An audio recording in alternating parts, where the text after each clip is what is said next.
Om Swastiastu. Om Swastiastu. Perkenalkan, nama saya Ikadek Justin Renciarta.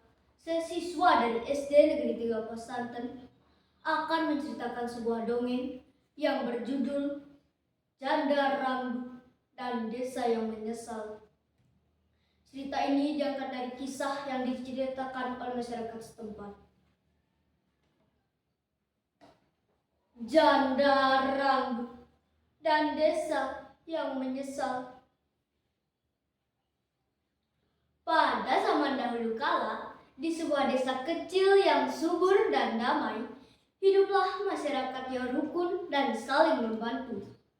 Sawah mereka hijau, hasil bumi melimpah, dan tawa anak-anak yang ceria terdengar setiap hari. Namun, ketenangan itu perlahan berubah ketika suatu hari datanglah seorang wanita asing ke desa itu. Wanita itu seorang janda, wajahnya cantik, sikapnya tenang. Namun, ia hidup sendiri di rumah sederhana di pinggir desa. Di halaman rumahnya berdiri sebuah pohon besar yang rindang dan tua. Awalnya, warga menyambutnya dengan baik. Hari demi hari berlalu. Banyak laki-laki yang mencoba mendekatinya. Tetapi wanita itu selalu menolak dengan halus. Kenapa sih dia selalu menolak? Jangan-jangan ada sesuatu yang disembunyikan. Ya, pasti saya sembunyikan yang menatap wanita itu. Ya. Bisik-bisik itu mulai menyebar. Semakin lama, semakin liar. Dia aneh. Dia menginginkan sesuatu. Dia punya ilmu hitam. Dia pembawa sial.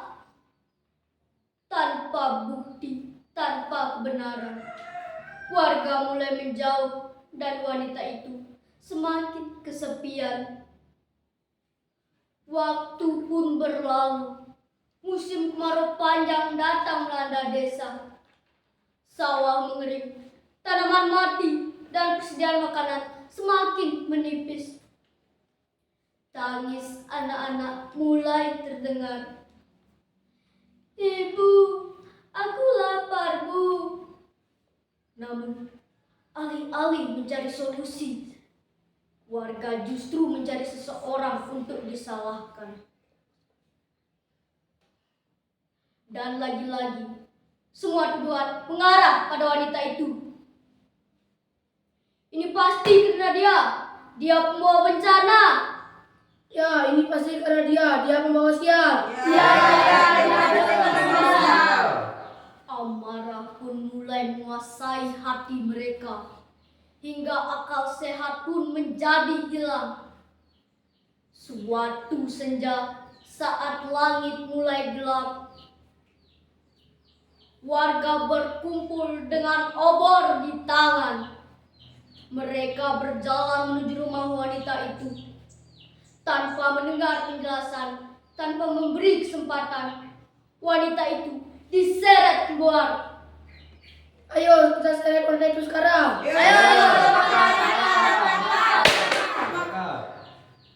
Namun, tak ada yang mendengar. Amarah pun mulai menutup hati mereka.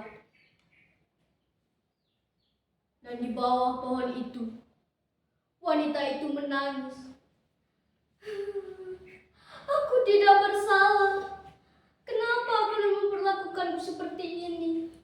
Apa salahku? Kamu pembawa sial. Namun, tak ada yang mendengar. Amarah telah menutup hati mereka. Dan di tempat itu pula, di bawah pohon besar itu, wanita itu menghembuskan napas terakhirnya. Tak lama setelah kejadian itu, langit yang semula cerah tiba-tiba berubah menjadi gelap. Angin bertiup kencang, hujan turun deras, petir menyambar tanpa henti. Bencana datang silih berganti, tanah longsor, penyakit menyebar seluruh desa, dan penderitaan semakin besar. Warga mulai ketakutan. Mereka sadar telah melakukan kesalahan besar.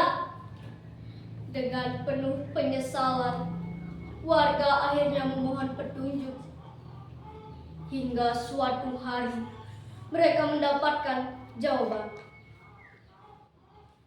bahwa semua bencana itu bukan karena wanita itu, melainkan akibat dari prasangka, kemarahan, dan ketidakadilan mereka sendiri. Akhirnya, warga berkumpul dengan hati yang tulus. Mereka mohon maaf. Mereka kembali ke tempat itu, ke pohon besar yang menjadi saksi bisu.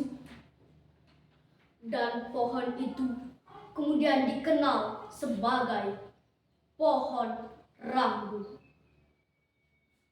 Di sanalah mereka berjanji untuk tidak lagi menghakimi tanpa bukti dan tidak lagi menyakiti tanpa kebenaran. Sejak saat itu, desa perlahan kembali damai. Dan pohon rambu tidak lagi hanya sekedar pohon. Pohon yang dahulu menjadi saksi ketidakadilan, kini disucikan menjadi sebuah pura yang sakral yang hingga kini dijaga dan dihormati oleh masyarakat Banjarnegara. Setiap orang yang datang ke sana akan selalu diingatkan bahwa satu prasangka dapat menghancurkan segalanya.